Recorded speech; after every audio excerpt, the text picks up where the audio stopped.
口红，但是多没特色。Ja, wahrscheinlich. Ja, mag Gott ja. No, I never hesitated.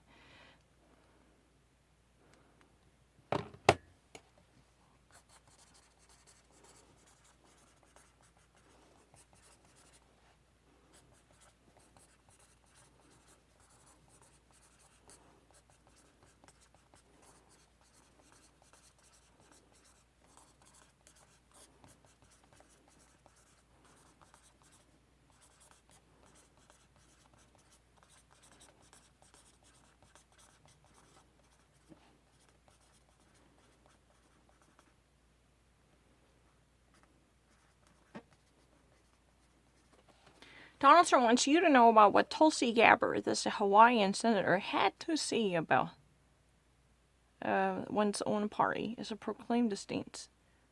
Senator Tulsi Gabbard, is that true? Or Housewoman? It was never been actually written there. I kind of forgot it. Amy Booker, definitely a senator. Pete Buttigieg is a mayor. John Hickenlooper no longer being part of the campaign, but he's a governor. One thing I know about the Tulsi Gabbard, she used to serve in the military. She's a military war veteran. That much I know. I mean, what lawmaker sits she holds, I kind of forgot it. I think she's a congressman. Oh, yeah, I think so. I kind of forgot it. But it was never been written here, so it's not all this issue. Donald Trump wants to know what Tulsi Gabbard had to say about one's own party stance. It's really easy. It's never been difficult. Tulsi Gabbard. She used to be in the library with Hillary Clinton. She said so many bad things for Hillary, and Hillary is very uncomfortable because of Tulsi Gabbard's criticism.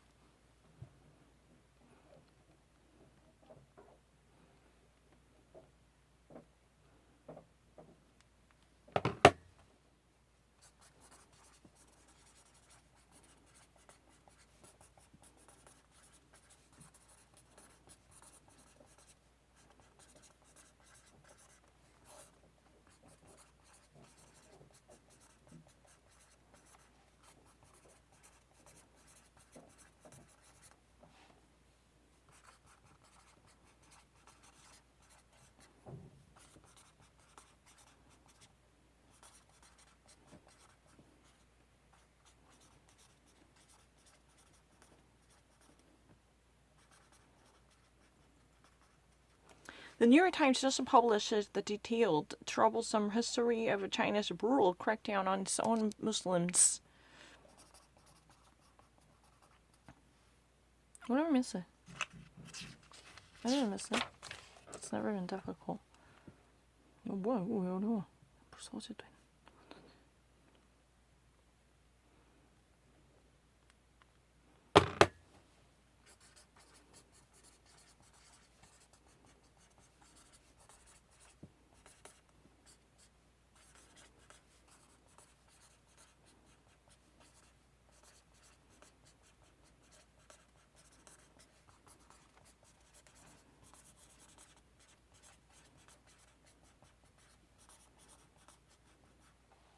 Is there still room for an anti-abortionist in the Democratic Party? Is there still a room? Is there still a room for anti-abortionists in the Democratic Party? What does that mean? Is there any possible chance that an anti-democratic, anti-abortionist, that means a pro-life person, could make one's own survival in the Democratic Party? Can I actually paraphrase it? Breeding ground.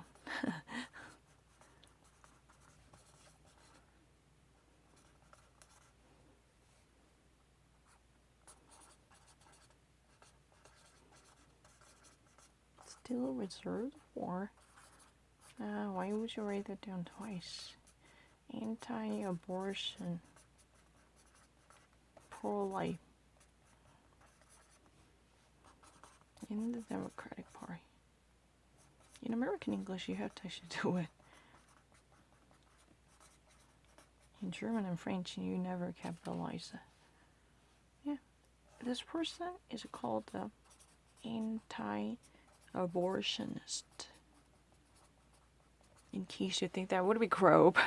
Is there any more breathing ground still reserved for an anti-abortion, pro-life person in the Democratic Party? Is it still possible you can actually, have a chance to secure your political survivability in the party of Democratic Party? That means in the Democratic Party. Is there any room for you to survive and thrive if you're really an anti-abortionist? No more. The Dixie Democrats are gone. If you're really a Dixie Democrats usually actually mean the very southern region-oriented traditional Democrats. If you have a little brief history about the U.S. modern days, you probably know that once upon a time, Republicans Party, under the leadership of Theodore Roosevelt, which actually was the very onset and the forebody of the current Republican Party, which had been called the Progressive Party. At the time, today's Republican Party was the very progressive and a socially motivated political affiliation to secure all the equality by adopting a social measures and entitlement programs for those people lack of chances or opportunities. You probably remembered this era, right? You probably remember the progressive era. At the time, those rules are fixed. Democrats were used to be aristocratic and against racial equality, or they were not likely to be motivated by the social issues as of now. And those, the true, real, white, blue-blooded Democrats are still used to be there. In the region of southern states, including Louisiana, or many different area. There used to be Georgia and Louisiana. Those states still somehow maintained some of the Dixie Democrats. Yeah, I really remember that. You remember the Mary Landrieu. Mary Landrieu, she was from a very politically well-established Dixie Democrats family history. She was once upon a time heavily grilled by Anderson Cooper during the Hurricane Katrina. Landrieu family is our very deep torch carrier of the Dixiecrat in the southern region, and they're likely to be against racial equality. They're likely to be affected by the Christian beliefs. They're really a big stalwart of the conservative value system, just like the Republicans as of now. But right now, the Dixiecrats had no chance to survive because of the political system and the partisan culture in the U.S. Congress experienced significant polarization. The polarity existing in the U.S. Congress has been worsened and exacerbated with much greater vitriol that had never been imagined about a decade ago. I actually really read in a Ryan Reese's article saying that many Congress men and women and senators with a long-lasting career history in the U.S. Congress on the Capitol Hill, they really kind of regretted this polemic acerbity between two different party members was only deepened. That is really kind of painful to see that, because once upon a time, those two different senators from two different parties used to hang out together.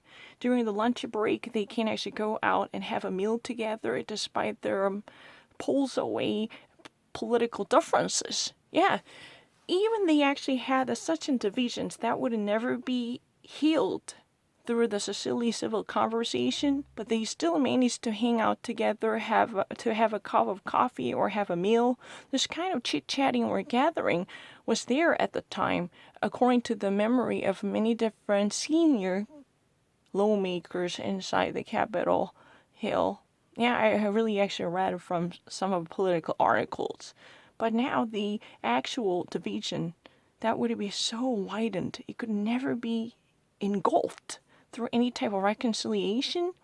So those, two different party members would never see each other or barely get by, as they're just poles away.